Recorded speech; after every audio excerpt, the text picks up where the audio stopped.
여러분 안녕하세요. 기간조입니다. 귀요보입니다. 이번 영상은 귀로 듣는 요양보호사 귀요보 필기 100문제 풀이 영상입니다. 필기 문제는 이 정도만 풀어보셔도 될 것 같아요. 시간 전략과 집중력을 높이기 위해서 빠른 시간에 풀어드릴 거고요. 중요한 포인트 요점까지 찝어드릴게요. 편하게 듣다 보면 어느새 고득점으로 합격하실 거예요. 귀요보와 함께 합격 가자! 좋아요 눌러주세요.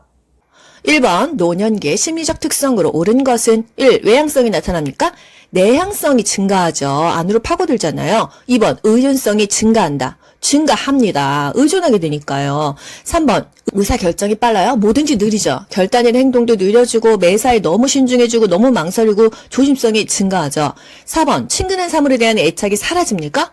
친근한 사물에 대한 애착심이 오히려 더 증가한다는 거. 5번 일을 처리할 때 새로운 방식을 선호합니까?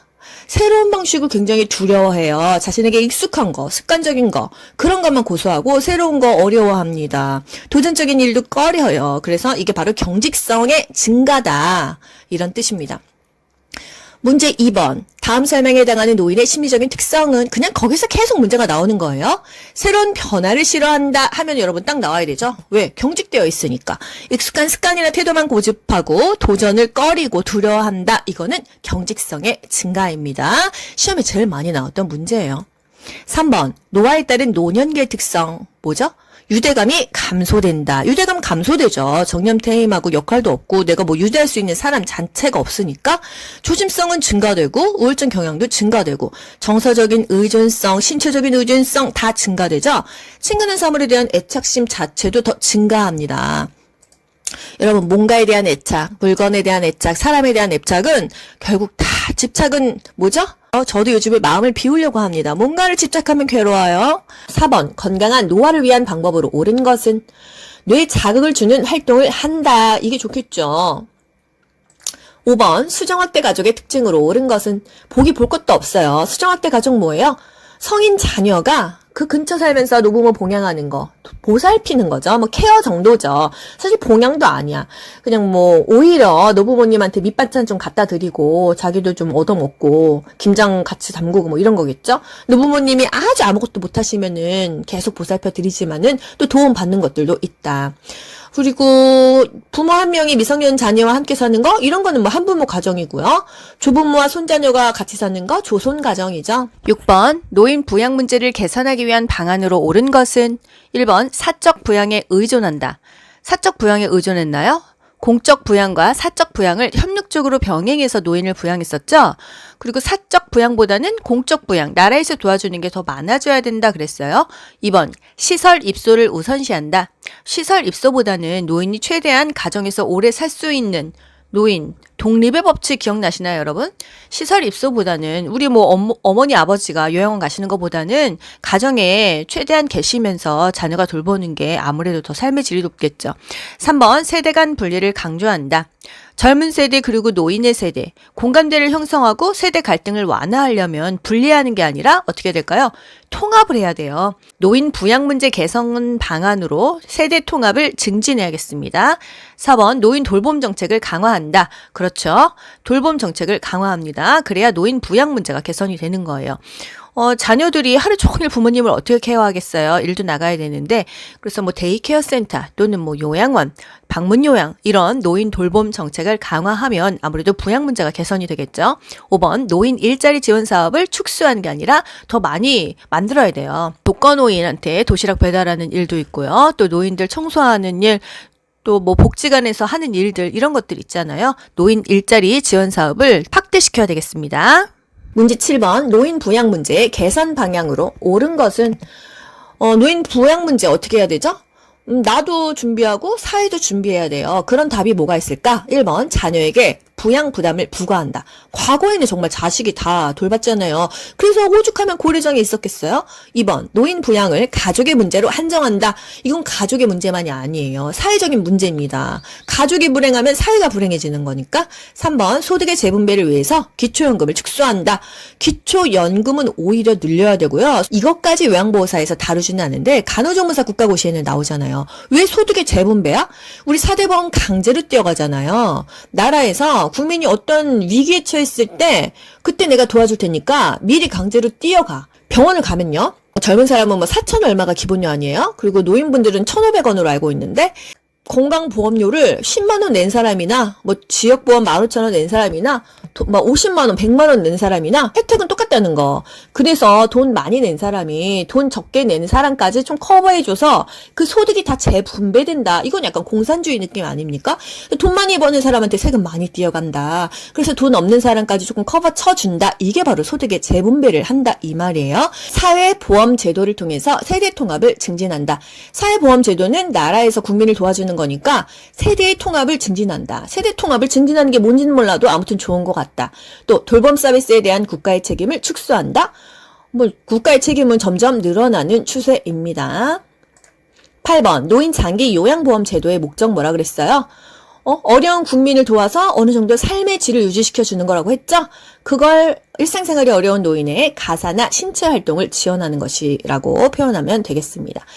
9번 국민의 질병 및 건강 증진에 대해서 보험급여를 제공함으로써 국민 보건 향상과 사회보장 증진에 기여하는 제도는 사실 문제 자체가 이해가 안 가요. 말이 어렵기 때문에. 왜 쉬운 걸 이렇게 어렵게 해놨어? 그래야 국가고시를 떨어지는 사람이 있으니까. 국가고시는 합격시키려고 문제를 내지 않아요. 어느 정도 떨어뜨리려고 문제를 좀 어렵게 내는 경향이 있습니다. 그래야 공부를 하니까요. 이걸 좀 쉽게 풀어볼까요? 국민의 질병이나 건강 증진에 대해서 보험급여, 혜택이에요, 혜택. 서비스를 제공함으로써 국민이 건강해지기 위해서 도와주는 제도가 뭐냐 이거예요. 국민건강보험제도다. 국민건강보험제도가 뭐예요? 돈 없는 사람은 조금 내, 돈 많은 사람은 좀 많이 내. 그래서 소득을 재분배해서 다 공평하게 좀 국민들이 건강할 수 있도록 도와주는 제도입니다. 10번 문제 볼게요. 유행연합이 채택한 노인을 위한 원칙의 내용으로 옳은 것은 가능한 한 오랫동안 가정에서 살 수 있게 한다. 이게 이렇게 나옵니다. 11번 학대 피해 노인 전용 쉼터 역할로 옳은 것은 학대 피해 노인을 보호하고 어떤 심리 상담 프로그램을 하는 곳이 전용 쉼터입니다. 일정 기간만 보호해 주는 거예요.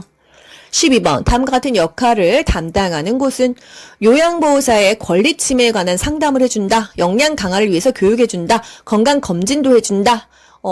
이런 거 뭐죠? 요양요원을 지원해주는 센터다. 장기요양요원 지원센터이다. 13번 다음에서 설명하는 노인복지시설의 유형은 뭐냐? 신체적 정신적 장애로 어려움을 갖고 가정에서 생활하는 노인에게 각종 편의를 제공하여 지역사회 안에서 안정된 노후를 영위하도록 한다. 가정에서 생활하는 노인에게 혜택을 준다. 재가급여의 한 종류지. 방문해서 요양보호사가 도와주는 거. 방문요양이라는 거예요. 14번 장기요양급여 중에서 재가급여의 장점은 자기네 집으로 오는 거잖아요. 평소 친숙한 환경에서 서비스가 제공되는 장점이 있겠다. 15번 노인장기 요양 인정 신청 및 판정 절차에 대한 설명으로 옳은 것은 어떻게 신청을 해요? 우리가 국민건강보험공단에다가 신청을 합니다. 뭐 엄마가 만약에 65세 이상이신데 뭐 치매가 있으셔. 아니면 60세여도 치매는 되잖아요. 그러면 국민건강보험공단에 방문을 합니다. 방문을 하면은 거기서 기다리세요 하고 연락을 주고 집으로 찾아와요. 국민건강보험공단 직원이 집으로 찾아와서 이것저것 검사를 합니다. 한 52개 정도의 검사를 해요. 그 대상자한테 찾아와서 오늘 며칠이죠? 나이가 몇 살이시죠? 뭐 이런 거 물어봐요. 그리고 나서 의사소견서를 제출하세요 합니다. 의사소견서는 우리가 뭐 제출하는 게 아니라 그 다니고 있는 병원 원장님한테 말을 하면 알아서 컴퓨터에서 입력을 해서 공단으로 자동으로 넘어가요. 그렇게 되면 이런저런 서류를 다 받아서 공단에서 어디다 넘겨요? 등급판정위원회에다가 좀 심판 좀 해주세요. 판정 좀 해주세요 하고 넘기면 이때 결과가 나오잖아요. 1, 2, 3, 4, 5등급이다. 또는 인지지원 등급이다. 등급이 없다면 등급 외 등급까지 받을 수가 있습니다. 그러면 이 등급이 나오는 게 뭐죠? 그게 바로 인정서예요. 인정서를 받았어. 시설 가고 싶어. 데이케어 센터 가고 싶어. 이용계획서도 나오죠? 이 인정서와 이용계획서를 공단이 신청한 사람, 수급자나 보호자한테 주는 겁니다. 이 과정을 알고 나서 이 문제를 풀어보도록 할게요. 1번, 최종 등급 판정은 장기 요양기관에서 합니까? 등급 판정위원회에서 한다고 했어요. 장기 요양 기관은 센터잖아요. 센터에서 등급을 판정할 수 있는 권한은 없어요. 등급이 나오면 그 대상자를 케어하는 게 기관이죠. 2번, 방문조사는 교육을 이수한 장기 요양 기관 직원이 합니까? 방문조사는요, 국민건강보험공단 직원이 하는 거예요. 3번, 지자체는 장기 요양 인정서를 국민건강보험공단에 제출해요? 아니죠. 장기 요양 인정서와 이용계획서를 신청한 사람, 수급자나 보호자에게 주는 데가 어디예요? 국민건강보험공단입니다. 우리가 국민건강보험공단에다 신청을 했으니까 거기서 등급 나오면 인정서 주고 이용계획서 주는 거예요. 4번, 결핵으로 신체활동이 어려운 결핵은 노인성 질환 아니죠? 그럼 65세 이상만 대상자가 되죠? 그런데 60세 남자는 급여 대상자이다 했으니까 틀립니다. 5번, 표준 장기요양 이용계획서는 표준이란 말이요. 개인별 장기 요양으로 바뀌었죠? 그래서 여러분, 국가고시에 표준이 나와도 맞출 수 있고, 개인별이 나와도 맞출 수 있어야 돼요. 이용할 수 있는 계획서다. 그러면 본인 부담금이 얼마다 이런 게 나오겠죠? 국민건강보험공단이 수급자에게 제공한다. 맞죠? 건강보험공단이 이용계획서, 인정서를 수급자나 보호자에게 제공한다. 16번, 장기요양급여 중 시설급여에 해당하는 것은 장기요양급여에 세 가지가 뭐가 있었죠?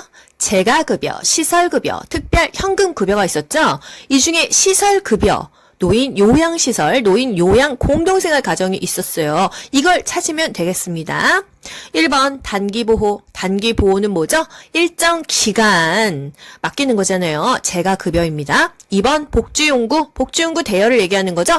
그 밖의 서비스, 기타 재가급여죠. 재가급여의 종류였다. 3번 가족요양비. 가족요양비는 뭐였죠? 특별현금급여 중에 하나였어요. 재가급여도 안 되고 시설급여도 안 돼. 그럴 때 가족이 했을 때 돈을 받는다. 이게 가족 요양비였다. 4번 주 야간 보호. 우리가 길거리에서 보는 데이케어 센터죠. 보통 아침에 가서 저녁 5시, 6시 정도에 돌아옵니다. 일정 시간 하면은 주 야간 보호였어요.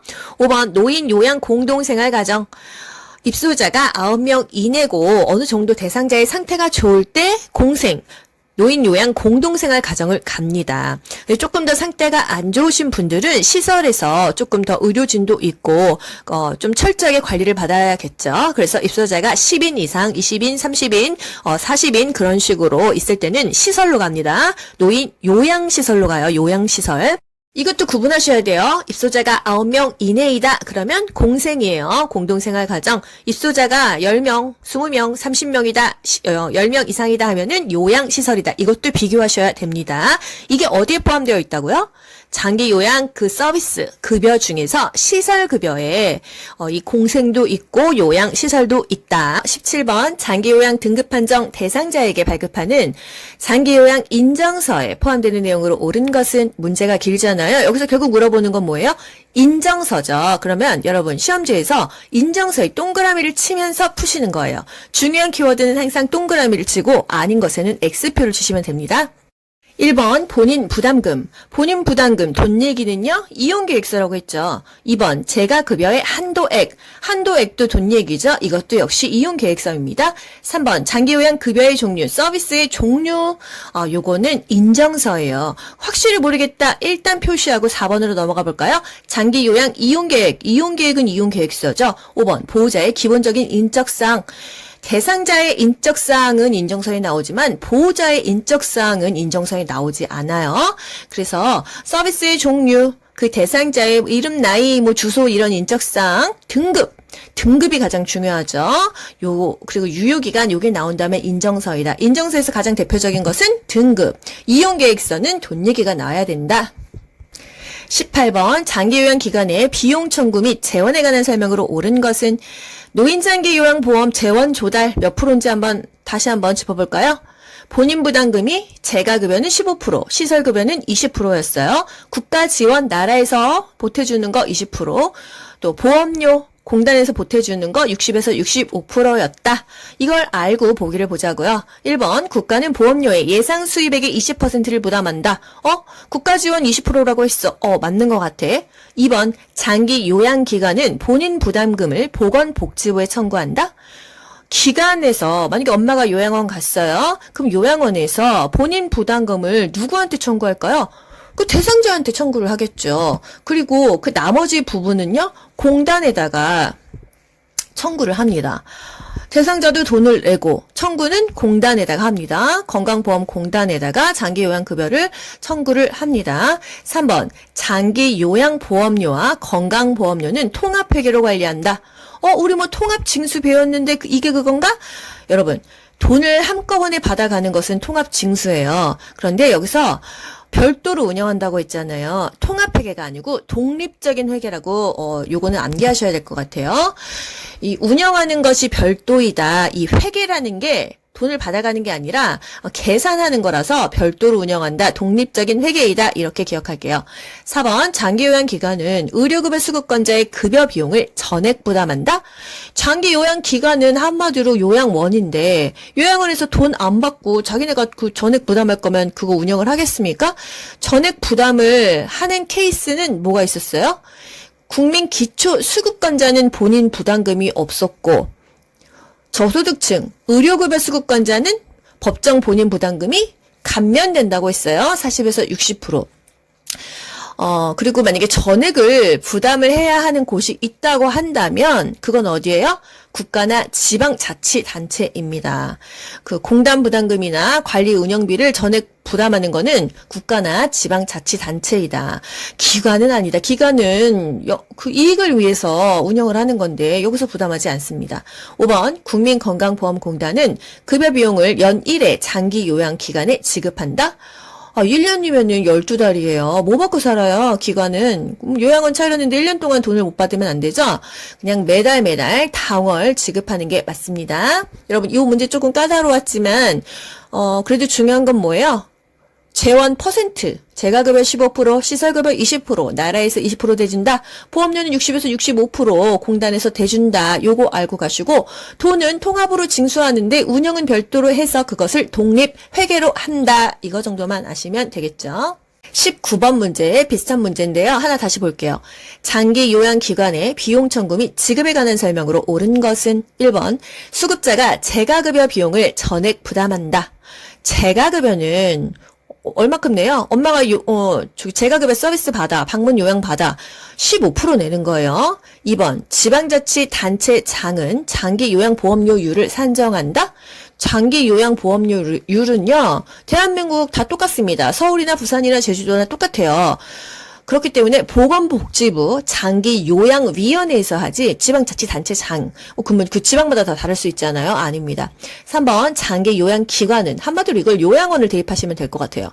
요양원은 시설급여 비용의 몇 프로를 부담한다? 기관이 부담하는 건 아니지만 시설을 가려면 수급자가 20%를 부담한다. 이게 맞죠. 4번 보건복지부는 비급여 항목 비용의 일부를 지원한다. 보건복지부가 돈을 지원하지는 않습니다. 비급여 항목은요, 수급자 100%, 본인이 전액 부담한다고 했어요. 5번 국민건강보험공단은 청구된 비용을 심사한 후에 지급한다. 그렇죠. 기관에서 신청했어. 그러면 심사한 후에 지급합니다.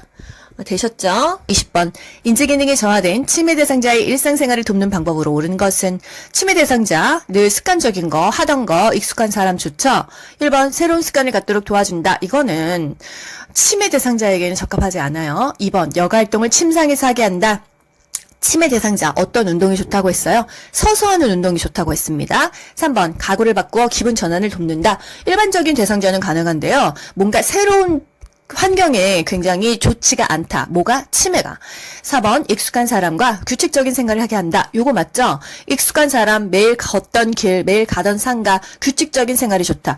매일 아침 7시에 일어나던 치매 노인이 어느 날 8시, 9시가 돼도 일어나지 않아. 어떤 몸의 이상신호라고 볼 수가 있겠죠? 그래서 규칙적인 생활을 하는 게 중요합니다. 5번 할 수 있는 일을 서서히 줄여 대신해 준다? 그러면 결국 아무것도 못 하잖아요. 할 수 있는 일은 최대한 계속 본인이 하게끔 해서 잔존 기능을 최대한 유지시켜 준다.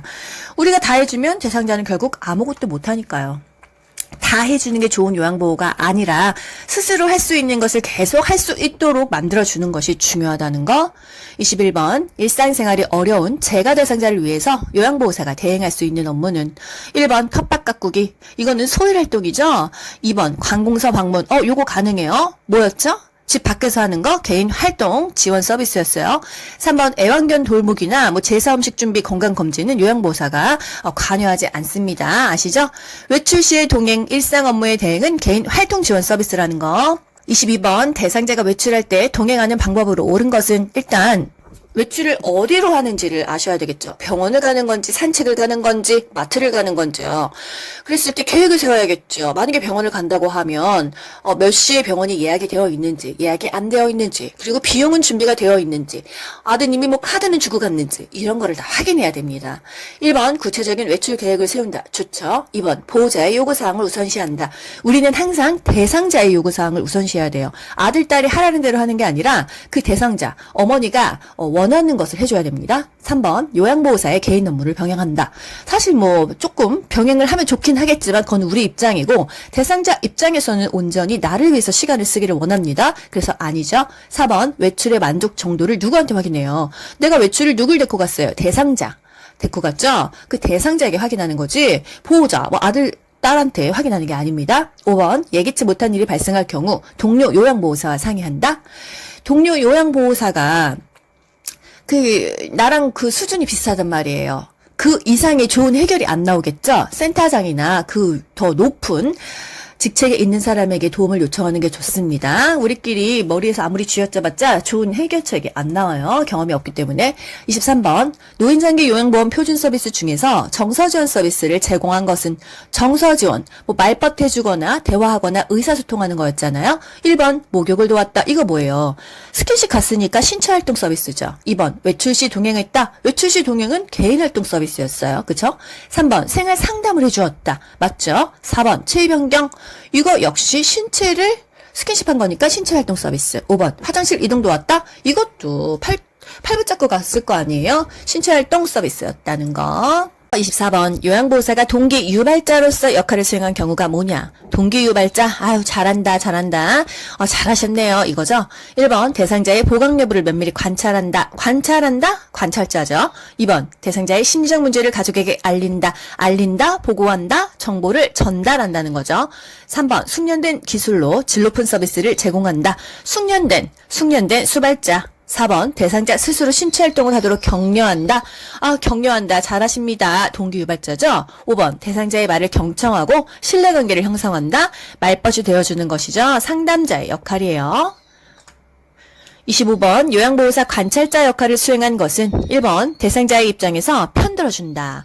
편들어주는 것은 옹호자죠. 2번 기관장에게 대상자 정보를 전달한다. 전달자. 3번 지식과 기술로 대상자의 불편함을 경감한다. 숙련된 수발자죠. 4번 살피는 게 관찰자죠. 대상자의 맥박, 호흡 및 심리적 변화를 살핍니다. 5번 지지하는 거 뭐였어요? 옹호자다. 대상자가 능력을 최대한 발휘하도록 지지한다. 서술어만 봐도 답이 나와요. 26번 다음 사례는 어떤 권리에 위배되느냐? 대상자가 얘기했어요. 매트리스가 푹 꺼져서 매트리스 침대 하면은 뭐죠 여러분?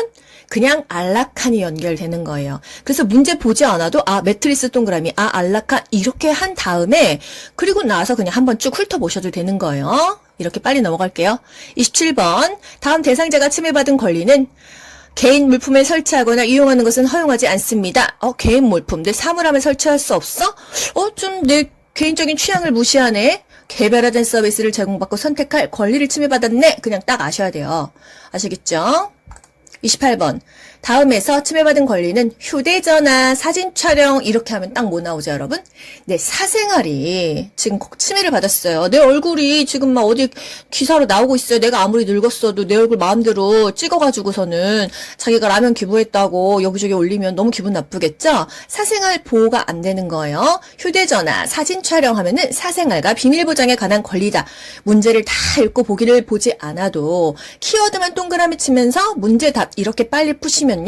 여러분 국가고시는 다 풀고서 시간이 남습니다. 29번 다음에 해당하는 노인학대 유형은 치매 증상이 심해져서 대소변 실금을 하는 노모에게 시설로 보낸다, 내쫓아버린다 이렇게 협박을 일삼는다면 정서적인 학대죠. 아시죠? 심리적으로 위축되죠.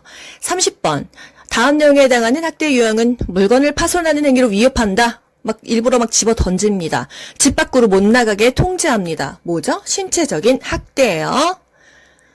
31번 인지기능을 상실한 고의적으로 가출하게 하는 학대 유형은 일부러 내쫓는 거죠. 유기입니다. 유기. 요양보호사의 근로계약서에 명시해야 될 내용, 일단 얼마 줄지, 몇 시간 일해야 될지, 내 업무는 뭔지 이것만 기억하세요.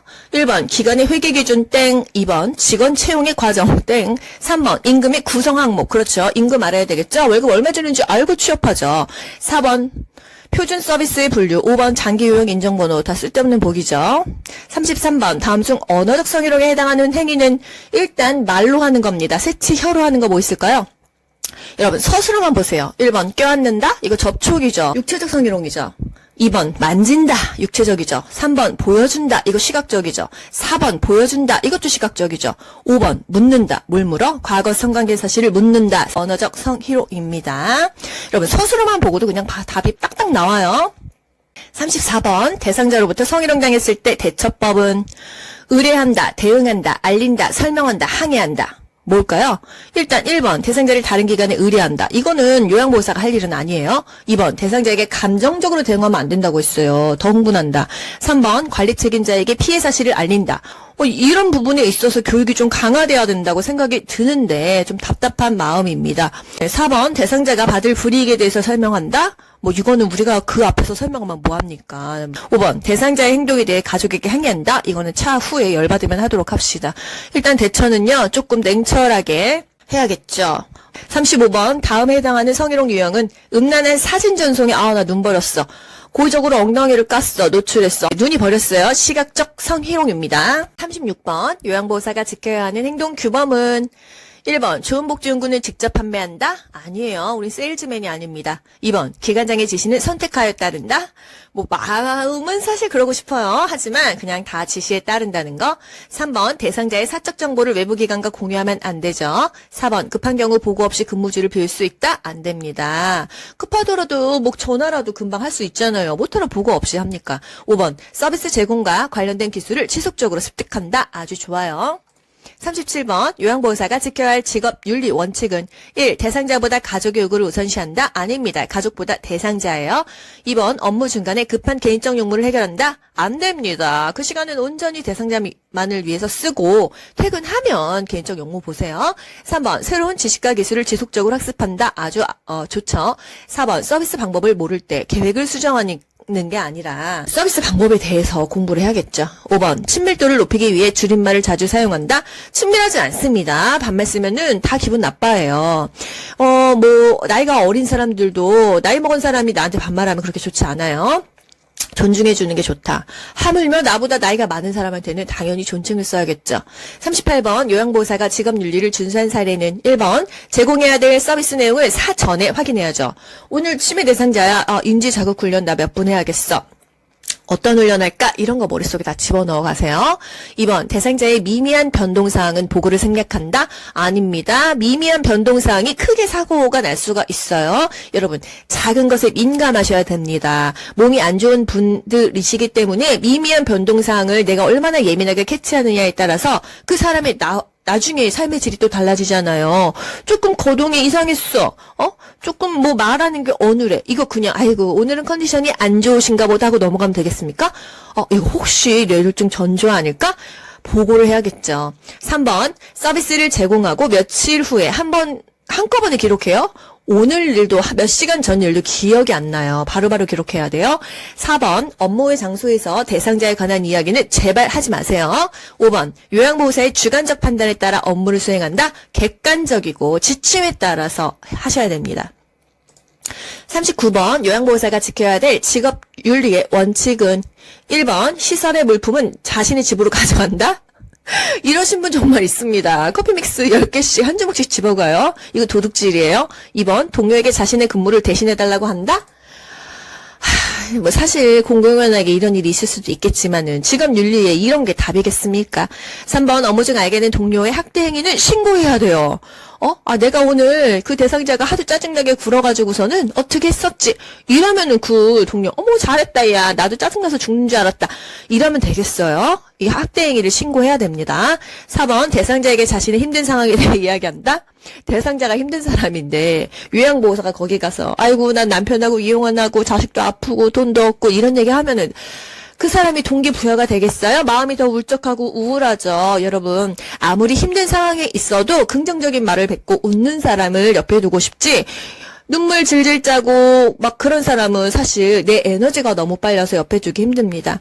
5번 서비스 제공 내용은 월말에 모아서 종합적으로 기록한다. 월말에 하나도 기억 안 나요? 여러분 옛날에 여름방학 일기 숙제 낸 거 기억나시나요? 과제?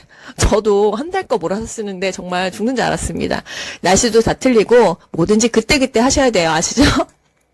40번 요양보호사가 윤리적 책임을 준수한 사례는 장기 요양 인정 신청을 유도했다 하지 마세요. 대상자의 시선을 피하며 대화했다. 왜 피하나요? 저렴한 복지용구를 직접 대여해 주었다. 뭐 이걸로 우리가 뭐 돈 버나요? 직접 대여하지 마세요. 대상자의 상태 변화를 면밀히 관찰했다. 아주 좋죠. 엑셀런트 합니다. 5번 가족과 별도로 서비스 계약을 체결했다.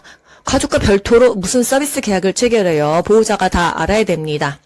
41번 요양보호사가 윤리적 책임 준수한 사례는 다 똑같은 문제예요. 여러분 조금 변형이 있는데 너무 쉽죠. 대상자가 없어서 방에 들어가 기다렸다. 남의 집에 방에 들어갔다가 뭐 없어지면 도둑으로 몰려요. 2번 대상자를 대신해서 서비스 계약을 체결했다. 대상자를 대신해서 체결하는 거 없습니다. 대상자가 우리 부모님도 아니고 남이에요.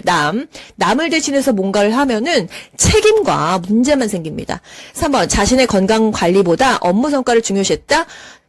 아프면 다 무용지물입니다. 부귀영화, 건강 없으면 무슨 소용이 있겠습니까? 4번 업무 수행에 방해가 되지 않는 복장을 착용했다. 좋아요. 굿이에요.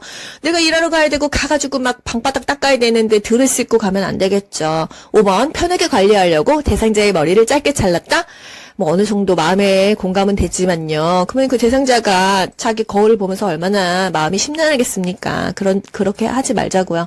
42번 대상자가 지속적으로 식사를 거부할 때 어떻게 해야 돼요? 일단 왜 식사를 거부하는지, 틀니가 뭐가 불편하신지, 입안에 뭐가 상처가 있는지 그런 것을 파악하고요. 보고를 해야겠어요. 한 문제만 더 풀어볼게요. 다음 상황에서 요양보호사의 대처로 옳은 것은 목욕시킬 때마다 대상자가 요양보호사의 엉덩이를 만져서 심한 성적 불쾌감을 느꼈다. 참 때마다 만졌는데 어떻게 계속 일을 하고 있을까요? 어떻게 해야 돼요? 일단 만졌어. 단호하게라는 말이 나오는 보기를 찾아보세요. 피해 사실을 혼자만 알고 있는다? 안 되죠. 성적 행동을 못하도록 단호하게 말한다? 맞아요.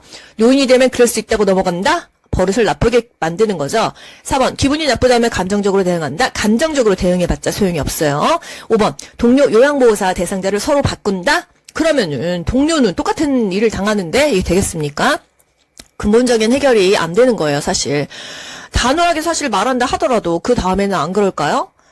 참 걱정스러운 부분이 있지만 국가고시 자주 나오는 거 일단 부적절한 성행동을 했어 단호하게 하고요. 그 다음에 단호하게라는 보기가 없다고 한다면 센터장에게 보고한다. 센터장은 차후에 요양 서비스를 하지 않겠습니다 라고 뭐 얘기하거나 이런 것들이 다 연장선상의 답이 되겠어요. 일단 우리 요양보호사는요 단호하게 말한다. 이게 국가고시가 요구하는 답입니다. 현실에서는 112에 신고를 하시든지 여러분 하고 싶은 대로 하시면 저는 좋을 것 같은데 일단 국가고시 용으로는 단호하게 말한다입니다. 14번 요양보호사가 업무를 수행할 때 근골격계 질환 발생 위험이 적은 경우는 아무래도 환경이 좋은 경우는 미끄럽지 않고 평평한 바닥에서 작업할 때 좋습니다. 무거운 물건을 드는 경우 아무래도 발생 위험이 높죠. 불편한 자세, 반복적으로 같은 동작을 하는 경우 이런 건 직업병이 걸려요. 어두운 조명에서 야간 작업을 해? 안 그래도 야간이 힘든데 불까지 어두우면 사고 나겠죠.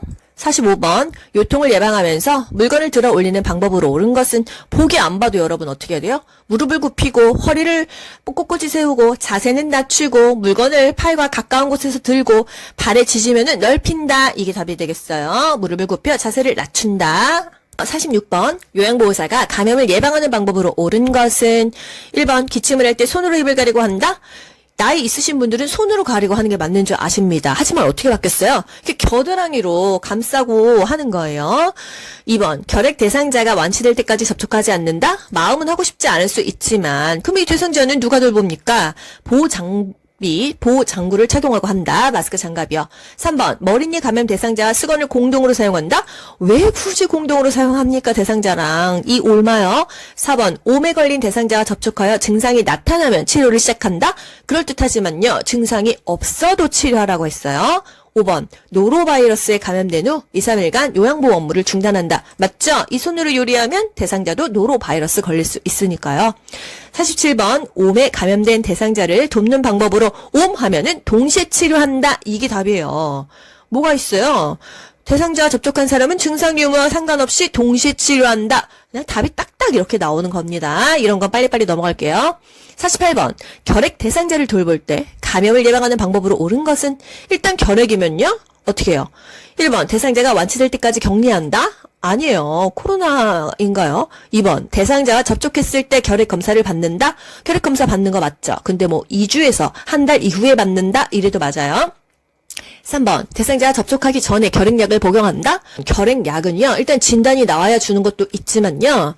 막 그 한 주먹씩 됩니다. 그리고 6개월에서 2년 동안 먹어요. 이 결핵약이 내성이 생기기 때문에 처음에 그냥 다양한 종류의 결핵약을 공복에 한 주먹씩 먹습니다. 여러분 결핵약 그래서 6개월, 2년 먹으면 간이 다 버린다 이런 얘기 있잖아요. 대상자가 접촉하기 전에 결핵약을 먹습니까? 한두 번 먹는 것도 아니고 6개월, 2년을 먹어요? 말도 안 되는 얘기예요. 4번 대상자의 옷은 산성세제로 세탁하여 멸균한다? 옷이 다 샀겠죠? 그리고 멸균이라는 것은요, 멸균기에 넣지 않고는 멸균이 안 됩니다. 삶는 거는 살균이지 멸균이 아니에요. 5번, 결핵 감염을 예방하기 위해서 오염된 음식 섭취에 주의한다. 결핵은요, 먹어서 잘못 걸리는 거는 장염, 노로바이러스, 뭐 장티푸스, 콜레라 이런 거고요. 결핵은 호흡기 질환이에요. 숨을 같이 쉬면 걸리는 거예요. 아시겠죠? 49번 옴에 감염된 대상자를 안전하게 돕는 방법으로 옳은 것은 1번 감염 부위를 만져보아 열감을 확인한다. 옴은 접촉하면 옮는다고 했어요. 뭐 옷이나 침구류 그리고 직접 만지게 되면 앓까잖아요. 그래서 감염이 되니까 만지지 않습니다. 2번 오염된 속옷은 찬물로 세탁한 후 말린다. 우리 찬물로 하고 나서 뜨거운 물로 비누칠해서 비볐던 거 뭐 있었죠? 피 묻은 거 그렇게 했었잖아요. 단백질은 뜨거운 물에 닿으면 응고돼서 빨래가 안 된다. 그래서 일단 찬물에다가 비벼가지고 어느 정도 빠뜨리고 나서 뜨거운 물로 비누칠해서 닦는다고 했어요. 뭐 피라든지 어떤 책 같은 거 단백질 성분으로 이루어진 것은 처음에 찬물로 한다 기억하시고요. 옴은요. 옴 찐득이잖아요. 그래서 뜨거운 물로 세탁을 합니다. 1, 20분 정도 세탁하고요. 빨래를 다 하고 나서는 마르고 나서 입으면 돼요? 안 돼요. 세탁한 후 3일 이상 사용하지 않습니다. 왜? 옴은요. 엄청 질겨요. 그래서 세탁을 하고 나서도 3일 동안 생존을 합니다. 그래서 몸 밖에서 떨어져 나가도 3일 동안 살아있기 때문에 72시간 동안 살아있기 때문에 세탁하고 3일 동안 쓰지 않고 그 다음에 사용한다는 거예요. 3번 매일 아침 가려운 부위에 연고를 발라준다. 항상 밤에 가렵고 밤에 기침나고 밤에 열나고 아프죠? 그 옴찐드기가 활동은 밤에 합니다. 그래서 밤에 약을 발라 죽여요. 그리고 다음날 아침에 씻는 거예요. 4번 세탁이 어려운 침구는 다리미로 다린 후 사용한다. 침구류 뭐 매트릭스 이런 거 있잖아요. 그런 거는 다리미로 지지면 한마디로 그게 살균 효과가 되겠어요. 뭐 그 매트릭스를 질질 끌고 햇볕에 널어서 말릴 수도 있죠. 뭐 한 3일은 말려야 됩니다. 근데 중간에 비울 수도 있잖아요. 그래서 다리미로 한마디로 그 지져서 옴찐드기를 죽인 후에 사용한다. 요게 빨리빨리 할 수 있는 좋은 방법이 되겠어요. 5번 대상자와 접촉한 후 24시간 내에 예방접종을 받는다. 여러분 일단 예방접종은요. 걸리기 전에 항상 받는 거고 옴 여러분 예방접종이 있는 거 혹시 보셨나요? 없습니다. 옴 예방접종이 어디 있어요? 찐득인데 그쵸? 접촉하면 걸리는 거니까 접촉을 안 하는 게 가장 중요하고요. 만약에 신체 접촉이 있었다면은 다 동시에 치료를 해야 됩니다. 그런데 증상이 있는 사람만 치료했나요? 증상 유무에 상관없이 그냥 접촉이 있었으면 동시에 다 치료를 해야 된다. 그래서 굉장히 번거로운 게 옴이라는 거. 옴 하면은 동시에 치료한다. 증상이 있는 사람만? 아니 증상이 없는 사람도 증상이 있건 없건 상관없이 동시에 치료하는 게 중요하다. 3일 동안 떨어져 나와서도 잘 산다. 그래서 침구류는 빨아도 3일 있다가 사용한다. 이게 답이 되겠어요. 50번 노화로 간 기능이 변화되어 나타날 수 있는 결과는 간 기능이 나이가 먹으면 어떻게 되느냐. 1번 당 내성이 증가한다. 당 내성이 뭐라고 했죠? 포도당을 분해시키는 능력이에요. 이 능력이 떨어져서 당뇨에 걸린다. 분해가 안 되니까. 췌장에서 호르몬 분비가 감소돼서 당 내성이 떨어진다. 포도당이 분해가 안 된다. 그래서 당뇨병이 걸리기 쉽다고 했었어요. 2번 타액의 분비 증가. 타액은 침이죠. 침이 막 잘 나와서 입안이 촉촉합니까? 타액과 위액의 분비는 감소된다 그랬어요. 3번 칼슘의 흡수 증가. 뭐 나이 먹고 뭐 흡수가 잘 되겠습니까? 그럼 소화가 잘 된다는 소리인데 칼슘의 흡수는 오히려 더 감소된다. 그래서 칼슘이 흡수가 잘 되려면 뭐랑 같이 먹으면 좋을까요? 비타민 D랑 먹으면 좋습니다. 여기서 국가고시에 정말 자주 나오는 거 뭐 있어요? 철분제는 뭐랑 같이 먹어라? 철 좀 들어라이 C, 비타민 C 또는 오렌지 주스랑 철분제를 같이 먹는다. 이게 그렇게 국가고시에 자주 나올 문제인지는 모르겠는데 정말 자주 나옵니다. 4번 위산 분비 저하. 맞아. 그리고 4번 답하실 거예요? 위산 분비 저하되는 거 맞아요. 타액과 위액의 분비가 감소되니까요. 침도 조금 나오고 뭐 위액, 위산이 조금 나옵니다. 그런데 이거 소화가 그래서 안 되는 거지 간 기능하고는 연결이 안 되는데 헷갈릴 수 있겠죠? 5번 약물의 대사 능력 저하. 요거 뭐예요, 여러분? 간 기능이 저하돼서 약물의 대사 능력이 저하된다 그랬잖아요. 해독도 안 되고 약물이 몸속에서 제거가 안 된다. 빠져나가지를 않는다. 그래서 어떻게 된다? 신장 배설 능력이 저하되니까 약물 성분이 신체에 오래 남아서 중독 상태에 빠진다. 그래서 노인들은 약물 중독 상태에 많이 빠질 수가 있고 약에 민감해진다 했었어요. 51번 노인성 질환의 특성은 노인성 질환 중요합니다. 간호조무사 국가고시에도 나오고요. 요양보호사 국가고시에도 나와요. 우리가 상대하는 대상자들이 거의 다 노인이잖아요. 그래서 노인성 질환의 특성을 잘 알아야 됩니다. 경과가 길어요. 1번 경과가 짧다. 그랬으니까 틀렸죠? 2번 원인이 명확해요. 이게 세월이 지나면서 원인을 정확하게 알 수 없습니다. 3번 초기 진단이 용이하다? 용이하지 않아요. 초기에 뭐 진단하기가 쉽지가 않습니다. 이게 나이가 들어서 그런 건지 병이 생긴 건지 구분이 안 갑니다. 4번 합병증이 동반되기가 쉽다? 맞아요. 만약에 당뇨가 왔어. 그럼 좀 있으면요. 고혈압도 오고 고지혈증도 오고 혈액순환이 안 돼가지고 눈에 뭐 녹내장도 오고 계속 도미노로 합병증이 동반이 되기가 쉽습니다. 5번 정상적인 노화 과정과 구분하기가 쉬우면 얼마나 좋겠어요. 이게 늙어서 그런 건지 내가 질병이 있는 건지 구분하기가 어렵다는 거. 52번 노인성 질환의 특성 똑같은 문제죠. 보기만 달라집니다. 1번 질병의 경과가 짧다. 틀렸죠. 경과는 길어요. 2번 질병의 초기 진단이 쉽다. 쉬우면 좋을 텐데 초기 진단이 어렵다는 거. 3번 질병 발생의 원인이 명확합니까? 불명확해요. 확실하게 그 원인을 찾을 수가 없어요. 4번 가벼운 질환에도 의식장애가 발생하기가 쉽다. 맞죠? 젊은 사람들 설사 좀 했다고 기절 안 하는데 노인들은 워낙에 체력이 떨어져 있다 보니까 그냥 조금만 아파도 갑자기 의식을 잃는 경우가 많다는 거예요. 5번 약 성분이 체외로 빨리 배출되어 치료가 어렵다? 약성분이 체외로 빨리빨리 배출되는 것은 그만큼 뭔가 순환이 잘 된다는 거예요. 신진대사가 원활하다. 그런데 노인은 어떻다? 약물에 대한 반응이 민감해요, 둔감해요? 민감하다고 했어요. 민감하다고. 이 신장을 통해서 배설이 돼야 됩니다. 뭐 오줌이든 뭐든 밖으로 빠져나가야 되는데 배설이 안 되니까 이 약성분이 몸에 오래 축적되겠죠. 그러면 오랫동안 그 남은 약성분이 중독 상태에 빠질 수 있게 하는 거예요. 그래서 노인은 약에 민감해지고 약물 중독에 빠지기 쉽다. 53번 대장암을 예방하기 위한 영양관리 방법으로 옳은 것은 대장암 어떻게 한다고 했죠? 자녀식이 먹어요? 저자녀식이 먹어요? 대자녀식이 섬유소가 많은 음식 먹는다고 했어요. 물 많이 먹고 통곡물, 생야채, 생과일 이런 거 먹는다고 했다. 대장암 1번 수분 제한. 수분을 제한하면 안 되겠죠. 더 많이 먹어야 된다는 거. 2번 식물성 지방을 제한한다. 동물성 지방은 제한해도 식물성은 괜찮다. 3번 채소와 과일을 권장한다. 괜찮죠? 4번 고칼로리 식이를 권장. 고칼로리 식이를 권장하지는 않습니다. 5번 정제된 저자녀식이 권장, 자녀식이를 권장했어요. 54번 대상자에게 변비를 일으킬 수 있는 요인, 물 조금 먹고 많이 움직이지 않고 밥 조금 먹고 또 마약성 진통제 먹었을 때 변비 생기죠. 1번 수분 섭취의 증가, 이거는 오히려 변비를 완화시킬 수 있는 요인이죠. 수분을 조금 먹었을 때 변비가 생긴다. 똥이 딱딱하게 굳어서 수분을 안 먹어서 변이 마르면 변비가 오히려 올 수가 있다. 2번 신체 활동 증가. 많이 움직이면 장 활동이 원활해져서 똥도 잘 나옵니다. 많이 움직이지 않았기 때문에 변비가 생기는 거예요. 3번 복부의 근력 강화.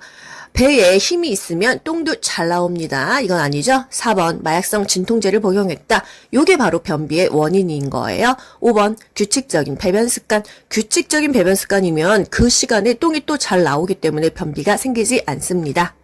55번 대상자가 변비가 있다고 할 때 요양보호사의 대처 방법은 물 많이 먹이고 밥도 좀 더 많이 드셔야 돼요. 그리고 많이 움직이셔야 돼요. 뭐 그렇게 움직일 수 있도록 해드리면 되겠죠. 1번 하제를 준다. 아래 하예요. 밑으로 쭉쭉 빼내주는 약입니다. 우리가 약을 함부로 처방하면 안 돼요.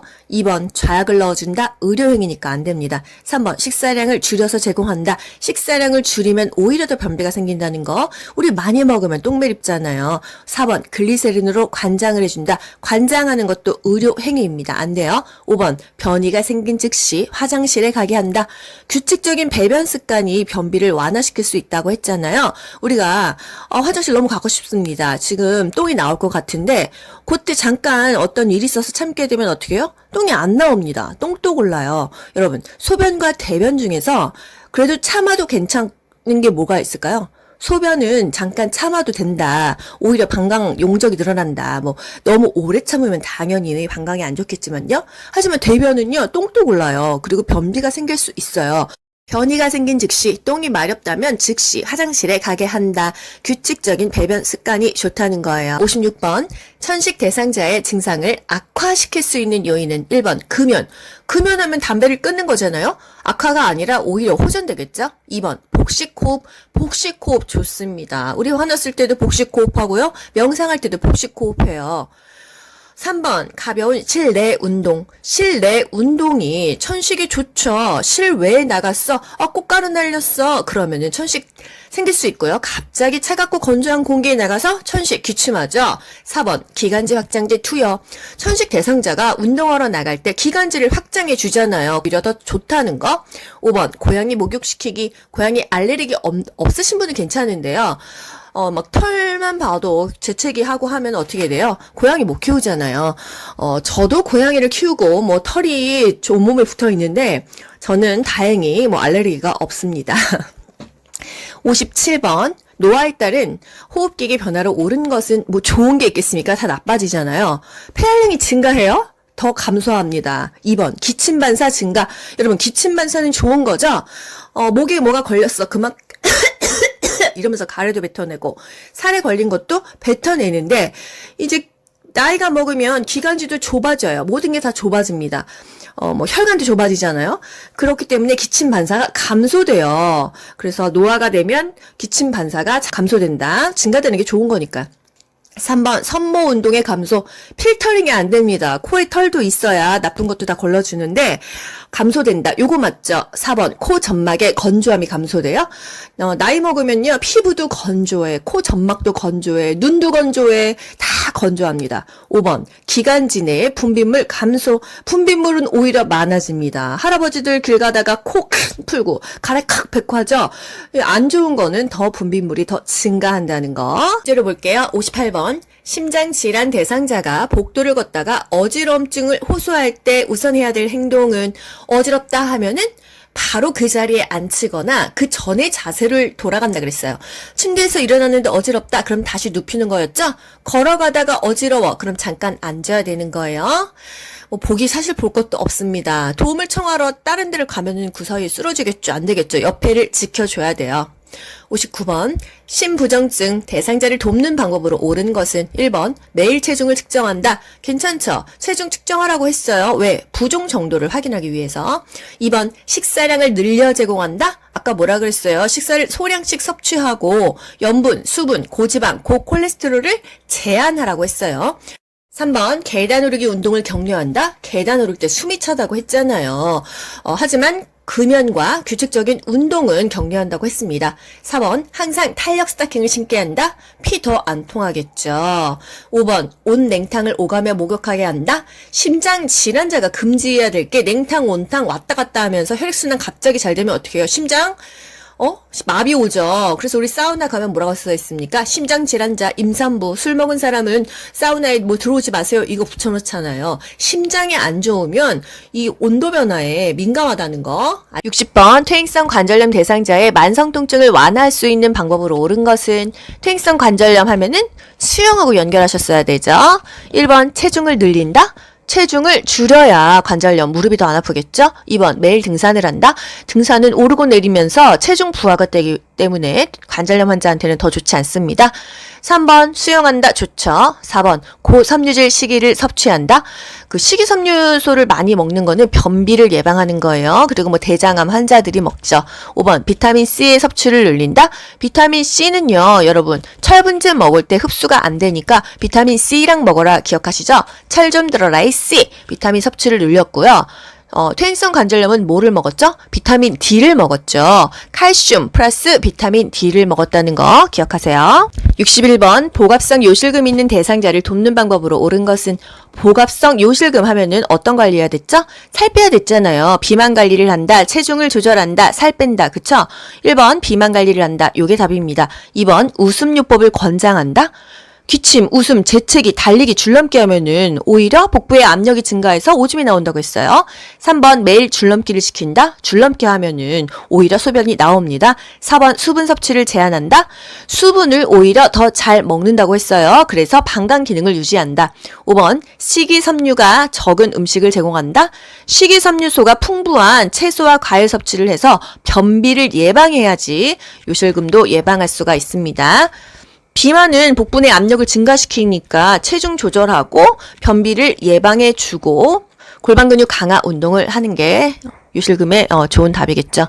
62번 노화로 인한 비뇨 생식기계 변화로 옳은 것은 1번 잔뇨량의 증가. 맞죠? 배뇨 후에 잔뇨감이 있다. 소변 줄기가 가늘어진다. 소변이 바로 안 나오고 힘을 주어야 소변이 나온다 그랬어요.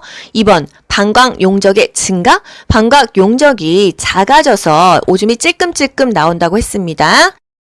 3번 난소의 크기 증가. 난소의 기능이 오히려 감퇴가 되겠죠. 왜요? 에스트로겐이 감소되니까요. 여성 호르몬이 폐경과 함께 떨어지니까 난소는 어떤 기능을 했어요? 난자를 보관하고 배란이 이루어지는 장소, 임신을 할 수 있는 장소였어요. 기능이 오히려 더 감퇴가 된다. 4번 질의 윤활 작용이 증가됩니까? 질의 윤활 작용이 감소되죠. 질 수축도 안 되죠. 분비물도 저하되고 건조하다고 했습니다. 5번 골반 근육 조절 능력은 증가하는 게 아니라 감소되고 약화된다. 그래서 요실금이 온다고 했어요. 바로 문제 들어갈게요. 63번 피부 건조증 대상자를 돕는 방법으로 옳은 것은 피부가 건조해요. 보습 발라야 되겠죠? 1번 모직물로 만들어진 의복을 입히나요? 면직물이 좋아요? 2번 실내 습도는 20% 정도로 유지한다. 좀 낮습니다. 정상적인 실내 습도는요 40에서 60%가 좋습니다. 가습기 틀어줘야겠죠? 3번 실내 온도는 30도 이상으로 유지하면 한여름이에요. 보통 병상에서는요 한 22도 정도를 좋다고 합니다. 또 4번 때를 자주 밀어 피부를 청결하게 한다. 때를 자주 밀면 가뜩이나 얇은 피부에 자극이 가잖아요. 그래서 피부가 두껍지 않는 이상 때를 막 미는 것은 그렇게 좋지 않다는 거. 5번 샤워 후 물기가 남아있을 때 보습제를 바른다. 사실 뭐 물기 살짝 닦고 바르기도 하는데 물기가 다 건조가 되면은 더 건조하니까 약간 물기 있을 때 뭐 보습제, 로션, 오일 이런 것을 바른다. 이게 답이 되겠습니다. 64번 둔부에 욕창이 있는 대상자를 돕는 방법으로 옳은 것은 엉덩이에 욕창이 있어요. 똑바로 누워있는 와상 환자일 확률이 높겠죠? 1번 도넛 베개 대줍니까? 안 대주죠. 이건 치질 환자예요. 2번 뜨거운 물주머니를 대어준다? 화상 입겠죠. 욕창에는 미지근한 물로 마사지해주고 미지근한 바람 쐬어준다고 했지 뜨거운 건 자극이 갑니다. 3번 한두 시간마다 체위를 바꿔준다. 좋죠? 누워있는 환자는 2시간마다 또 앉아있을 때는 1시간마다 4번 대상자의 옷을 끌어서 체위를 변경한다. 끌어서 하면 다 틀립니다. 끌다 보면 살이 쓸려요. 그냥 사실 뭐 젊은 사람들은 이렇게 좀 잡아 끈다고 살이 어떻게 다치진 않잖아요. 워낙에 피부가 얇고 약하다 보니까 조금만 끌어도 상처가 나고 그 상처가 욕창으로 더 번진다는 거예요. 5번 파우더를 발라 피부를 건조하게 해준다. 가뜩이나 건조해서 촉촉하게 해줘야겠죠. 파우더 바르지 않습니다. 도넛 베개 하지 않아요. 65번 뇌졸중에 대한 설명으로 옳은 것은 1번 도파민 부족으로 발생한다. 도파민 부족하면은 파킨슨이었죠. 2번 좌뇌가 손상되면 좌측 마비가 발생합니까? 반대쪽 크로스 우측 마비가 발생하겠죠. 3번 측두엽이 손상되면 술 취한 사람처럼 비틀거린다. 술 취한 사람처럼 비틀거리는 것은 운동 신일조증인데 손해가 손상됐을 때 이 균형이 장애가 온다고 했어요. 4번 안정시의 떨림 하면은 파킨슨이죠. 무표정한 얼굴, 이것은 파킨슨의 특징이다. 5번 뇌로 혈액을 공급하는 혈관이 막히거나 터져서 발생한다. 뇌졸중 맞죠? 막히면 뇌경색, 터지면 뇌출혈입니다. 66번 뇌에 혈액을 공급하는 혈관이 막히거나 터졌을 때 나타날 수 있는 증상은 한마디로 뇌졸중 증상 물어보는 거예요. 1번 묽은 혈변, 피똥 싸는 거 이거 아니죠. 2번 전신성 수포, 이거는 대상포진일 확률이 높다. 3번 관절 부위의 통증, 관절 부위가 통증이 있는 것은 퇴행성 관절염일 수 있겠죠. 4번 몸의 균형 감각 상실, 맞죠? 균형 감각이 상실된다. 손해가 손상됐다면 운동 실조증이 온다는 거. 5번 가래가 나오는 기침.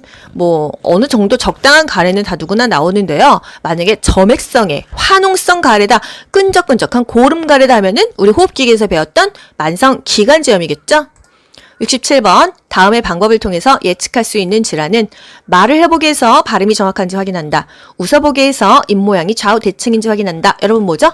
뇌졸중이잖아요. 그쵸? 이렇게 이론을 알고 나면 문제가 쉽게 풀린다는 거. 68번 수정체가 혼탁해져. 그러면 사실 딱 나오지 않습니까, 여러분? 수정체가 뽀얗다 하면은 백내장이에요. 빛이 들어가지 못하고 사물이 부옇게 보이게 되는 질환은 보기 사실 볼 것도 없습니다. 69번 오른쪽 눈에 녹내장이 있는 대상자가 일상생활에서 준수해야 될 사항은 녹내장, 압력 조심해야 돼, 스트레스 받지 말아야 돼 이거잖아요. 1번 조명을 어둡게 하고 생활한다. 조명을 어둡게 하고 생활해서 좋은 환자는 없습니다. 2번 윗몸 일으키기 운동을 꾸준히 하면 압력이 그냥 더 생겨서 안 좋겠죠. 3번 눈을 자주 비벼 혈액순환을 돕는다. 혈액순환을 눈을 비비면 되겠습니까? 각막만 상하겠죠. 4번 작업을 할 때는 고개를 숙인 자세를 취한다. 고개를 숙이면 압력이 더 올라가니까 녹내장에는 쥐약이에요. 5번 양쪽 눈 모두 정기적으로 안과 검사를 받는다. 검사받고 치료받고 예방하는 거 적당한 답이 되겠습니다. 70번 노화로 인한 내분비계 변화로 오른 것은 1번 기초대사율의 감소, 근육의 질량이 감소되죠. 기초대사율도 감소됩니다. 소화가 잘 안 된다, 당 분해가 잘 안 된다 이렇게 기억하시면 되겠어요. 2번 콜레스테롤 수치가 감소하나요? 콜레스테롤 수치는 나이 먹을수록 더 높아집니다. 3번 인슐린 분비가 증가되는 게 아니라 인슐린에 대한 민감성 감소로 쉽게 고혈당이 된다. 인슐린에 대한 분비가 감소한다. 인슐린은 혈당을 떨어뜨려주는 역할을 하니까. 4번 포도당 대사 능력이 증가하나요? 포도당 대사 능력이 떨어져요. 그래서 인슐린에 대한 민감성도 감소돼요. 그래서 고혈당이 된다는 거예요. 포도당 대사 능력이 뭐예요? 한마디로 당을 분해하는 능력이 떨어진다. 그래서 혈당이 올라간다. 이렇게 연결하시면 되겠어요. 5번 갑상샘 호르몬 분비량 증가. 갑상선 크기가 줄어들어요. 그러면 크기가 줄어들었으니까 갑상선 호르몬 분비량도 약간은 감소합니다. 71번 당뇨병 대상자의 발 관리 방법으로 옳은 것은 발톱은 일자로 자른다. 이게 항상 답이에요. 2번 꼭 끼는 신발을 신는다. 아닙니다. 편안한 거 차라리 살짝 여유 있는 신발이 좋아요. 3번 양말을 벗고 맨발로 다닌다. 당뇨 환자는 무조건 양말을 신어야 됩니다. 왜? 다치고 나면 상처가 잘 안 낫기 때문에 항상 발을 보호해줘야 된다. 4번 발을 씻은 후에 물기는 남겨두는 게 아니고요. 당뇨병 대상자는 무좀이 또 잘 생길 수 있기 때문에 발가락 사이사이 다 말려줘야 돼요. 5번 발에 열패드를 대어주어 보온한다. 발에 열패드 대어줬다가 화상 입을 수도 있고요. 감각이 둔하기 때문에 또 땀 많이 나면은 무좀 생길 수 있어서 발에다가 열패드 대고 이런 것은 하지 않습니다. 72번 당뇨병 대상자를 돕는 방법으로 옳은 것은 1번 발톱은 둥글게 자릅니까? 손톱은 둥글게 해도 되는데 발톱은 무조건 일자로입니다. 2번 간식으로 과일 주스를 제공한다. 과일 주스 혈당이 쭉 올라가겠죠. 저혈당일 때 먹이는데 너무 단순당질 갑자기 당이 확 올라가면 안 된다. 3번 식사하고 30분에서 1시간 뒤에 운동하게 한다. 좋죠. 이때 밥 먹고 혈당이 올라가니까 이때 운동하는 게 좋다. 4번 인슐린 주사약을 구강으로 복용하게 한다. 주사는 주사를 맞아야 되고요.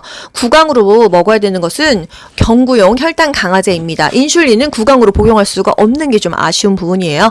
5번 활동량이 많은 날은 고혈당에 주의하게 하는 게 아니라 활동을 너무 많이 하면 혈당이 떨어지겠죠. 저혈당에 주의하게 한다. 3번 진압력 장애가 있는 대상자와 의사소통하는 방법으로 옳은 것은 1번 주의사항에 대해 자세히 설명한다. 잘 모르죠. 2번 대상자의 미래 계획을 함께 세운다. 현재가 중요해요. 3번 대중매체에서 나오는 신조어를 사용한다. 익숙한 거 하던 거를 해야겠죠. 4번 장소, 날짜, 시간에 대해서 자주 인식시켜준다. 좋습니다. 5번 친밀감을 표현하기 위해서 별명을 사용하지 않고 이름을 부릅니다. 귀여보님 이렇게 합니다.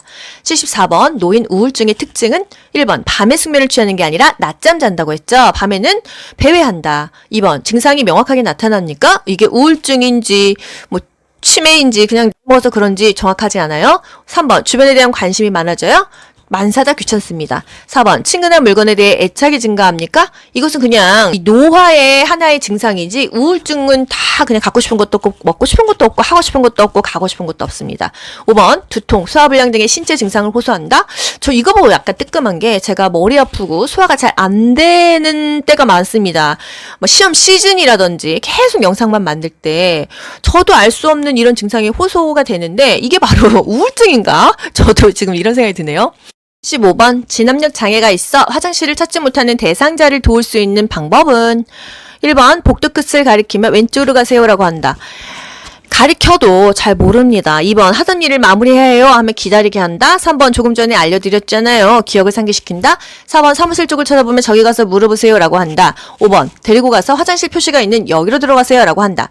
지정해 주는 것이 좋습니다. 진압력 장애는 지금 여기가 어딘지 몇 시인지 낮인지 밤인지 모르는 게 너무 많기 때문에 대상자가 만약에 배를 이렇게 만져도 어디가 아프세요? 이렇게 말하면 안 되고 배를 누르면서 여기가 아프세요? 머리를 만지면서 여기가 아프세요? 이렇게 구체적으로 해줘야 그나마 의사표현이 된다는 거예요. 아시겠죠? 76번 알츠하이머병에 관한 설명으로 옳은 것은 1번 초기부터 가족을 못 알아본다. 초기에는 일상생활 가능합니다. 2번 초기에는 독립적인 생활을 할 수 있다. 맞습니다. 밥도 먹고 양치도 하고 세수도 하고 합니다. 근데 단기 기억력은 떨어지고 장기 기억력은 유지할 수 있다 했잖아요. 3번 초기부터 장기 기억력 저하가 나타난다? 아니죠. 4번 말기에는 언어적 의사소통을 할 수 없어요. 무언증, 앵무새처럼 따라한다. 5번 말기에는 과거에 대해 힌트를 주면 기억을 해낸다? 말기에는 장기 기억, 과거 것까지도 기억을 못한다. 아쉽죠. 77번 선망하면은 급성질환이었죠. 호전과 악화를 반복한다. 이게 답이죠. 만성으로 진행되는 것은 치매. 주의 집중력이 유지되면 얼마나 좋겠어요. 집중을 못한다는 거. 증상이 서서히 나타난다. 이거는 치매고요. 증상이 급속하게 나타난다. 이게 선망이죠. 신체 생리적 변화가 적은 게 아니라 기복도 심하고 변화도 많은 게 선망이 되겠습니다. 78번 노인의 건강 증진을 위한 영양관리 방법으로 옳은 것은 1번 육류는 숯불에 굽는다? 숯불에 구우면 탄 고기는 암 걸린다고 했으니까 아니죠. 2번 음식의 간은 뜨거울 때 맞춘다? 뜨거울 때 맞추면 간이 안 맞는다고 했어요. 짠맛을 제대로 못 느끼니까 소금을 엄청나게 집어넣는다. 그래서 간은 뜨거울 때 맞추지 않는다가 답이죠. 3번 칼슘제는 비타민 K와 복용하여 흡수를 도와요. 칼슘제는 비타민 D랑 먹죠. 철분제는요. 철 좀 들어라 이 C 비타민 C였어요. 비타민 K는요. 보통 이제 쥐약을 놓으면은 그 쥐들이 왜 죽을까요? 이 혈관이 다 터져서 죽습니다. 그래서 이 사람 같은 경우도 뭐 쥐약을 먹었다 그러고 병원 가면요. 비타민 K 주사 놓고 이렇습니다. 혈액을 응고시키는 거예요. 비타민 K는요. 4번 식초, 후추, 파, 마늘과 같은 향신료를 사용한다. 맞죠. 사실은 뭔가 아닌 것 같지만 이런 걸 사용해서 입맛을 돋구지 좀 소금은 조금 쓴다 이 말입니다. 5번 단백질 보충을 위해서 일주일에 한 번 콩이나 유제품을 섭취한다? 일주일에 한 번이면 한 달에 4번 먹어요? 아니에요. 콩이나 유제품은 매일 섭취합니다. 단백질이 얼마나 중요해요. 79번 노인에게 영양 문제가 발생하는 요인으로 옳은 것은 1번 칼슘 흡수력 증가. 흡수력이 증가되면 얼마나 좋겠습니까? 근데 신체 기능은 다 떨어진다. 감소되겠죠? 2번 소화액 분비 증가. 소화액이 분비가 증가되면 소화가 잘 되고 얼마나 좋아요. 그런데 감소된다. 또 타액, 소화액, 위액 다 감소된다. 3번 삼키는 능력이 증가되면은 잘 꼬깍꼬깍 잘 먹고 좋은데 이 연하곤란, 삼킴 곤란이 돼서 살에도 많이 걸리고 이로 인해서 흡인성 폐렴이 생긴다 했어요. 4번 구강 건조증이 감소되면 얼마나 좋겠냐면은 입이 바짝바짝 마르죠. 5번 갈증에 대한 반응이 저하된다. 맞아요. 목마른지 내가 목이 마른지 안 마른지 모릅니다. 물을 안 먹어서 탈수까지 올 수가 있다. 미각과 후각이 저하된다. 그래서 짜게 섭취하니까 고혈압 심장병도 악화되고 활동량도 감소되고 시력도 저하되고 육체적으로는 다 나빠진다는 거. 80번 식사를 도울 때 수분을 충분히 섭취하도록 권장해야 하는 질환은 일단 간심신 갑부는 아니겠죠. 1번 방광염, 방광에 염증이 있어. 염증은 물을 많이 먹어야 된다. 오케이죠. 2번 봅시다. 폐 부종? 우리 간심신 갑부지 폐는 없었는데 부종이면 여러분 붓는 거잖아요. 그렇기 때문에 이거는 수분의 관계가 있구나. 요거는 패스. 3번 간경화, 간심신 갑부의 첫 번째 간이니까 복수 찬다. 이거 아니죠. 수분을 먹으면 안 되는 거니까. 4번 신부전, 심장이 부전해. 이거는 물 조금 먹어야겠지. 5번 만성 신부전, 신장이 부전해. 얘도 붓겠지. 만성이든 그냥 신부전이든 요거는 수분을 제한한다. 여러분 아시겠죠? 간심신 갑부 외에 또 다른 게 나와도 붓는다, 부종이 있다, 뭔가 부전하다, 원활하지 못하다 하면은 수분을 제한해야 되는 거고, 염증에는 물을 많이 먹는다. 아시겠죠, 여러분? 요인이 운동을 기피하는 요인으로 옳은 것은 1번 낙상에 대한 두려움이 있다. 그렇죠. 다칠까봐 두려워서 스키를 못타요. 2번 자극에 대한 반응이 빠릅니까? 걸어가고 있는데 오토바이가 휙 지나가면 그냥 확 피하나요? 아니죠. 느려요. 3번 관절의 가동 범위가 증가합니까? 다리가 막 180도로 쫙쫙 찢어지고 유연하고 이 관절이 막 움직이지 않잖아요. 한계가 있습니다. 폐조직의 탄력성이 감소해서 피곤하다고 했고요. 5번 심장 근육의 수축력이 강해지면 좋죠. 수축력이 약해지니까 심부전이 온다고 했어요. 82번 시설 대상자의 숙면을 돕는 방법으로 옳은 것은 1번 시원한 콜라를 제공한다. 잠이 활짝 깨겠죠. 그리고 이제 카페인이니까 오후에는 안 된다.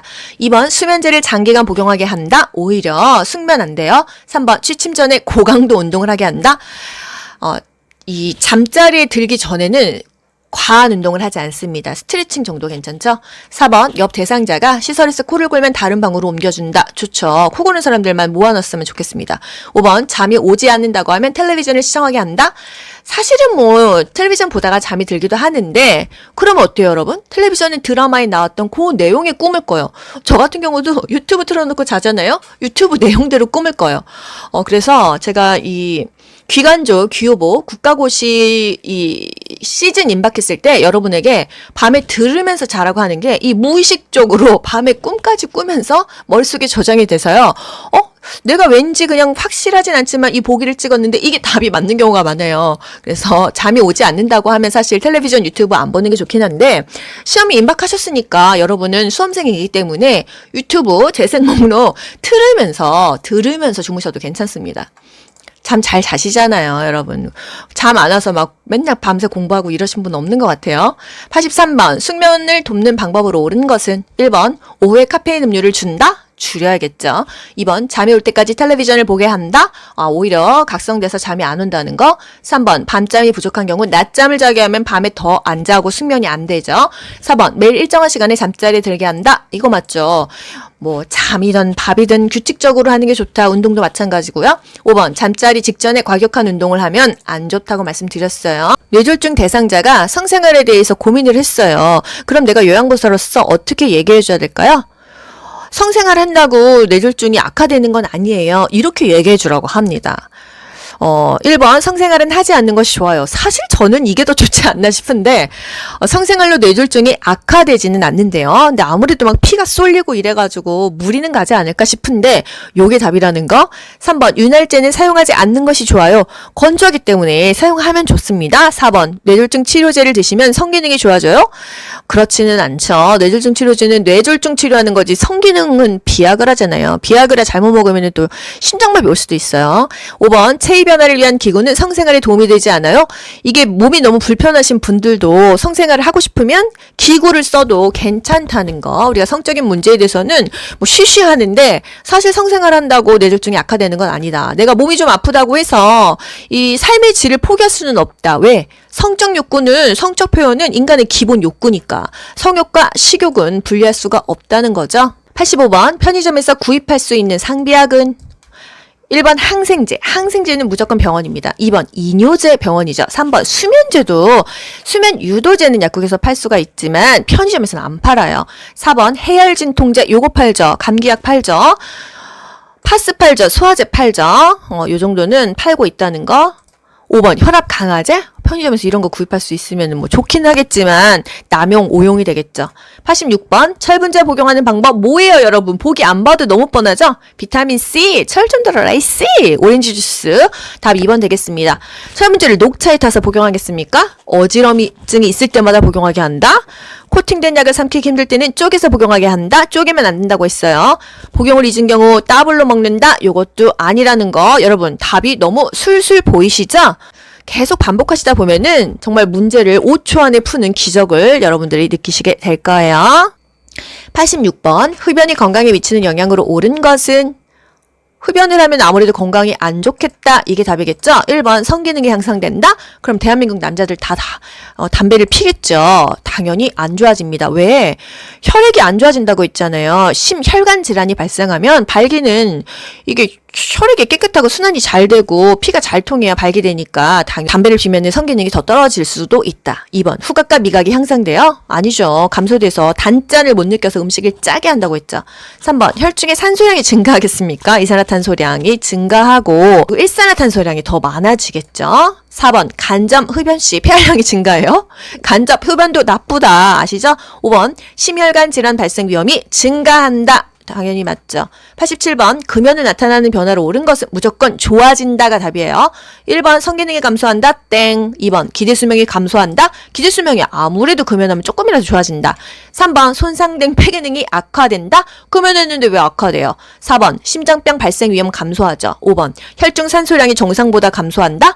금연했으면 오히려 더 좋아진다. 그래서 혈중 일산화탄소량이 정상으로 회복된다. 이게 답이 되겠습니다. 여러분 어려운 거 없으시죠? 문제로 볼게요. 88번 인플루엔자 예방접종 주기. 인플루엔자가 뭐죠, 여러분? 독감주사입니다. 매년 맞아라. 답은 매년 또는 1년이 되겠어요.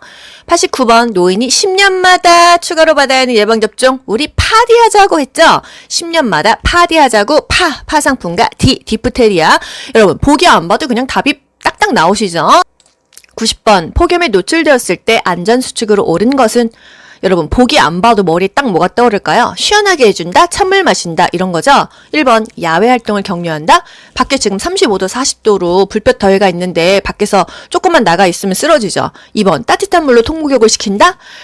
더 죽습니다. 3번 시원한 물을 천천히 마시게 한다. 괜찮아요. 4번 구강으로 섭취하는 음식물의 양을 늘린다. 물은 먹어도 되는데 음식물 양을 늘릴 필요는 없어요. 5번 두꺼운 담요를 덮어 체온 손실을 예방한다. 이건 겨울이죠. 여름엔 더워 죽어요.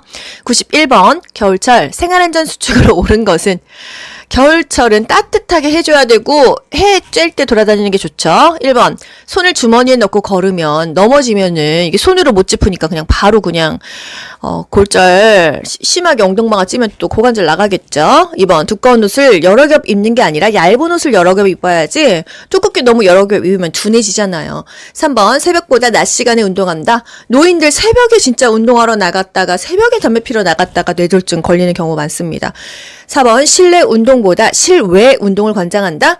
밖에 나가서 운동하기엔 좀 추워요. 겨울에는 실내에서 그냥 이 거실과 방 왔다 갔다 걷고 맨손 체조하고 이런 것들이 더 좋다는 거.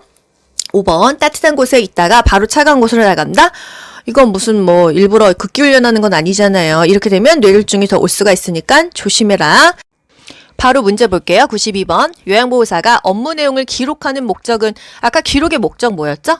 요양보호사가 활동하는 것을 입증할 수 있고 책임성을 높이면서 그 대상자가 받을 수 있는 서비스의 연속성과 표준화에 기여하고 또 중요한 정보를 그 관련자들과 나눌 수가 있다. 이런 내용이 있었어요. 1번 서비스의 연속성 유지. 맞죠? 대상자가 연속적인 서비스를 받고 표준화된 서비스를 받을 수 있는데 기여를 하는 게 기록의 목적이라고 했으니까요. 2번 업무에 대한 책임 회피, 책임감이 오히려 강해지죠. 3번 대상자의 개인정보 공유, 대상자의 개인정보를 공유하지 않습니다.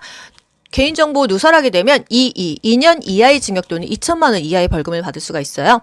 4번 보호자와의 밀착 관계 형성, 뭐 나쁜 건 아니지만 대상자와 더 밀착하게 관계를 형성하는 거죠. 항상 대상자 위주지 보호자가 먼저가 아닙니다. 5번 기관 중심의 서비스 계획 수립, 기관 중심이 아니에요. 사람 중심, 그 대상자 중심의 서비스를 해야 된다는 거 아시고 계시죠? 93번 요양보호 서비스의 목적으로 옳은 것은? 요양보호 서비스는 신체가 불편하고 일상생활이 안 되는 사람들을 65세 이상 또는 65세 미만으로 나눴잖아요. 일단 1번, 신체 기능 증진을 지원한다. 이게 맞죠. 어느 정도 일반인처럼 정상적인 생활을 할 수 있게끔 도와주는 거예요. 이게 일단 요양보호 서비스의 목적이라는 거. 2번, 가족의 일상생활을 지원한다? 가족이 10명이에요. 요양보호사 혼자서 10명을 어떻게 다 지원하겠어요? 대상자만 지원합니다. 3번, 심리상담 서비스를 제공한다? 일단 요양보호 서비스는요, 신체적인 기능 지원하고, 은행 가는 거, 마트 가는 거, 그냥 의식주 기본적인 생활을 지원하는 게 목적이고요. 심리상담은 그 이상의 서비스예요. 4번, 일자리 프로그램을 연계한다. 5번, 여가활동 프로그램을 평가한다. 이런 것들은 일단 기본적인 거, 신체 기능 증진 이외에 그냥 플러스 알파라는 거 하면 좋은 거지 무조건 서비스의 목적은 아니라는 거예요. 94번 요양보호 기록의 원칙에 따라 작성된 내용은 1번 아들 가족이 가끔 방문한, 가끔이라고 하면 안 되죠. 일주일마다 방문함, 한 달에 1회, 2회 방문함 이런 식으로 적어야 돼요. 구체적으로 써야 되죠. 2번 최근에 인지 기능이 더 나빠짐. 이 최근이라는 게요. 한 달인지 세 달인지 모르잖아요. 정확하게 기록해야겠죠. 3번 오전 10시에 단감 1개를 다 먹음. 요거 좋죠. 4번 오후 5시에 본 소변의 양이 많음. 소변량이 500cc인지 300cc인지 적어야겠죠. 5번 텔레비전을 오랜만에 2-3시간 정도 시청함. 오랜만에가 일주일 만인지 하루 만인지 모르잖아요. 명확하게 누가 봐도 객관적으로 표준화된 공식화된 용어로 작성을 하면 되겠습니다. 5번 다음과 같은 경우에 필요한 업무 보고 방식은 복잡하다, 정확성을 요한다, 보존이 필요하다, 서면 보고가 되겠습니다. 급하고 빨리빨리 해야 되고 조금 가벼운 사안이라면 구두 보고죠. 97번 방문 요양 서비스를 제공하는 과정에서 시설장에게 반드시 보고해야 되는 상황은 어떤 큰 문제가 있을 때, 대상자가 병 진단을 받았을 때 이런 경우죠. 1번 식재료 정리가 안 되어 있을 때 요양보호사가 처리하면 되겠죠. 2번 재활용 분리배출 안 되어 있을 때 이거 내선에서 처리 가능해요. 3번 대상자의 친척이 병문안을 왔을 때 별일 아니죠. 4번 대상자가 자녀 옷의 세탁을 요구할 때 이때는 우리 요양보호사가 얘기하면 되겠죠. 아 대상자님, 저희는 대상자님만을 케어하지 가족분들까지 요양보호를 해드릴 수는 없습니다. 이렇게 말씀하시면 되겠습니다. 5번 대상자가 당뇨병 진단받은 것을 알았을 때, 이럴 때는 보고를 합니다. 대상자 상태의 변화가 생겼잖아요. 그렇기 때문에 당뇨병 진단받았을 때 보고합니다. 대상자의 상황과 욕구를 점검하여 서비스 제공 계획을 수립하기 위한 회의는 사례회의다. 이렇게 바로 맞추실 수 있으시죠? 문제 어떻게 나오나 볼까요? 99번 말기 암 환자가 사전 연명 의료 의향서를 작성하면 치료가 어떻게 되죠? 이렇게 물었을 때 요양보호사가 어떻게 대답해야 될까요? 1번 모든 치료가 중단됩니다. 모든 치료가 중단되는 건 아니라고 했잖아요. 기본적인 통증을 완화하기 위한 진통제, 물 공급, 영양분 공급, 산소 공급은 된다고 했잖아요. 2번 혈액 투석은 계속 진행됩니다. 투석은 하지 않는다고 했습니다. 3번 진통제와 수분은 계속 공급됩니다. 요거 맞죠? 4번 항암제 치료는 의사가 판단하는 게 아니라 받지 않는다고 했어요. 5번 인공호흡기 치료는 비용을 부담하면 계속할 수 있습니까? 인공호흡기 치료 하지 않는다고 했어요. 안 하는 거 심폐소생술, 또 인공호흡기 안 한다고 했고요. 혈액투석 안 하고 항암제 투여 안 한다고 했습니다. 100번 시설 대상자가 요양보호사에게 자신을 대신하여 사전연명 의료의향서를 작성해달라고 한다면 어떻게 해야 되죠? 본인만 작성할 수 있어요. 이렇게 말해야 되죠. 제가 같이 가드릴 수는 있는데요. 본인이 직접 신청하셔야 됩니다. 대리 신청은 안 돼요. 이렇게 반응하면 돼요. 1번 한 번 작성하면 처리할 수 없습니다. 처리할 수 있다고 했어요. 변경할 수 있다고 했습니다. 2번 시설장과 상의해서 작성해야 합니다. 본인이 결정하면 됩니다. 3번 시설에 오기 전에 작성해야 합니다. 오고 나서도 상관없습니다. 4번 어르신이 직접 작성하는 것이 원칙입니다. 요게 맞죠? 5번 자녀의 동의가 있어야 작성할 수 있습니다. 자녀의 동의 없이도 작성할 수 있습니다. 자녀가 없는 사람도 있잖아요. 보통 사전 연명의료 의향서 해놓고 나면 가족들이 너무나 싫어하는 경우도 있어요. 나 이렇게 허망하게 우리 가족, 우리 부모님을 보낼 수 없다. 이거 처리하고 싶다. 하지만 본인이 처리하기 전까지는 유효하다는 거예요. 그만큼 본인 의사를 존중한다는 거죠. 101번 다음과 같이 표현하는 대상자의 임종 적응 단계는 오랫동안 병원에 있다 보니 이젠 나도 지쳤어요. 지쳤으면 뭐죠? 이젠 받아들이는 거죠? 자식들도 다 잘 살고 있고 이만큼 살았으면 됐지 이제 다 포기하고 그냥 받아들이는 감정은 부분협, 우수, 수용이라는 거. 102번 임종을 앞둔 대상자가 다음과 같이 말할 때 임종 적응 단계는 내게 이런 일이 벌어졌어. 그렇지만 우리 애기 결혼할 때까지만 살게 해주세요. 뭐죠? 협상하는 거죠? 타협입니다. 103번. 임종이 임박한 대상자에게 나타날 수 있는 증상은 혈압이 올라갈까요? 혈압은 떨어집니다. 맥박도 감소해요. 소변량도 적어져요. 2번. 피부가 붉어진다? 붉어지는 거는 혈액순환이 잘 된다는 거잖아요. 피부의 색깔도 하얗게 되거나 파랗게 됩니다. 혈액순환이 안 되는 거예요. 점차 싸늘해진다. 이런 얘기죠. 3번. 맥박수 감소한다. 맞죠? 아무래도 순환이 안 되니까 다 떨어집니다. 4번. 소변량이 증가하나요? 소변량이 감소해요. 왜? 먹은 게 없잖아요. 5번. 동공의 크기가 작아진다? 동공이 열리면서 까만 눈동자가 크게 보이고 초점이 잘 맞지 않습니다. 4번. 임종이 가까운 대상자에게 나타나는 신체적 변화는 1번. 호흡이 규칙적이다? 불규칙적이죠? 2번. 소변량이 감소한다? 맞습니다. 3번. 사지가 따뜻해진다? 차가워집니다. 4번. 근긴장도가 증가한다? 근긴장도는 뭔가 반응하는 힘이죠. 감소해요. 5번. 잠자는 시간이 줄어든다. 늘어나죠. 귀로 듣고 고득점 합격하는 비결이 귀요보에 있습니다. 여러분 모두 합격. 가자. 안녕. 좋아요 눌러주세요.